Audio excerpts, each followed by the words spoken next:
ಶ್ರೀ ಮಲ್ಲಿಕಾರ್ಜುನ ಕಳಕಳ ಅವರ ಕಿರುಕಥೆಯನ್ನ ಕುಮಾರಿ ನಿಸರ್ಗ ಅವರು ಮಾತಾಡಿದ್ದಾರೆ. ರಂಗಭೂಮಿಯಲ್ಲಿ ಸಕ್ರಿಯವಾಗಿ ತೊಡಗಿಸಿಕೊಂಡಿರುವ ಬರಹಗಾರರಾದ ಮಲ್ಲಿಕಾರ್ಜುನ ಕಳಕಳ ಅವರ ಕುರಿತು ಬೋಧಕರಾಗಿ ಹಿರಿಯ ನಾಯಕರಾಗಿ ಸೇವೆ ಸಲ್ಲಿಸಿದ್ದಾರೆ.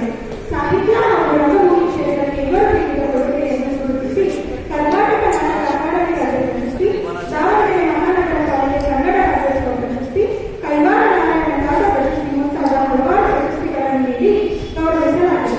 ಕರ್ನಾಟಕ ನಾಟಕ ಅಕಾಡೆಮಿ ಸದಸ್ಯರಾಗಿ ಕರ್ನಾಟಕ ರಂಗ ಸಮಾಜ ನಿಕಟಪೂರ್ವ ಸದಸ್ಯರಾಗಿಯೂ ಕಾರ್ಯನಿರ್ವಹಿಸುತ್ತಾರೆ.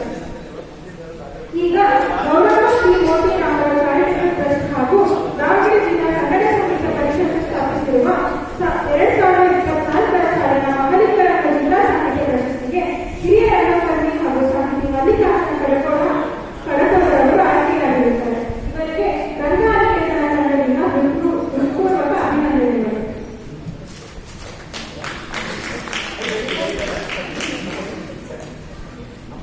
ಎಲ್ಲರಿಗೂ ಧನ್ಯವಾದಗಳು.